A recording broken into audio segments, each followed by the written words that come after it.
बहुत समय पहले एक छोटा सा गांव था जहां एक साधु भंते आनंदा अपने आश्रम में धर्मन्यायी जीवन व्यतीत करते थे। एक दिन एक आम आदमी अर्जुन आश्रम की कपाट पर आया। उसके चेहरे पर चिंता और व्याकुलता का इजहार था। भंते आनंदा ने अर्जुन को देखा और उसके दिल की गहराइयों को समझा। उन्होंने अर्जुन को प्यार भरी दृष्टि से देखा और कहा, बेटे, क्यों इतना व्याकुल हो? क्या तुम्हारे मन में कोई बात है? अर्जुन ने अपने दिल की बात भंते आनंदा से कह दी। भंते जी, मेरा जीवन अधूरा सा लगता है। मैं समझ नहीं पा रहा हूँ कि मैं क्यों यहाँ हूँ और मेरी जिंदगी का क्या उद्देश्य है। भंते आनंदा ने अर्जुन को आश्रम में बुलाया और उनसे उसके जीवन के विचारों को समझा।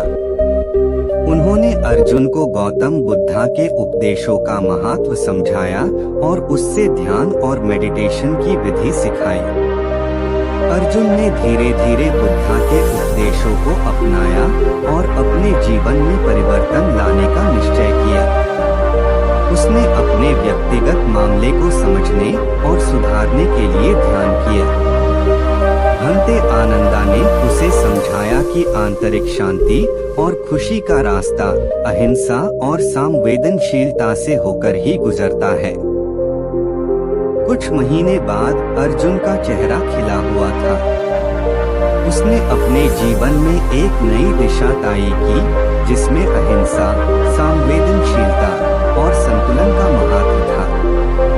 उसने अपने व्यवहार में सुधार किया और अपने परिवार, मित्र और समाज के साथ प्रेम और संवेदनशीलता का बर्ताव किया। एक दिन अर्जुन ने भंते आनंदा से मिलने का फैसला किया और उनको अपने आंतरिक परिवर्तन का हकीकत बताया। भंते आनंदा ने खुशी से उसकी कामयाबी का समर्थन किया और कहा, अर्जुन, तुमने अपने जीवन को एक नए दृष्टि से देखा और बुद्धा के उपदेशों को अपनाया। यही है सच्चा परिवर्तन। इस कहानी से हमें ये सीख मिलती है कि गौतम बुद्धा के संदेश का असली महत्व तभी होता है जब हम उससे अपने जीवन में लाते हैं। भंते आनंदा ने अर्जुन को बुद्धा के टीचिंग्स का अमल में लाने के लिए प्रेरित किया और अर्जुन ने अपने जीवन को एक नए उद्देश्य और अर्थ की ओर मोड़ लिया। ये दिखता है कि हर व्यक्ति, चाहे कितना भी व्याकुल हो, बुद्धा के संदेशों से अपने जीवन को परिवर्तित करके सुकून और समृद्धि को पा सकता है।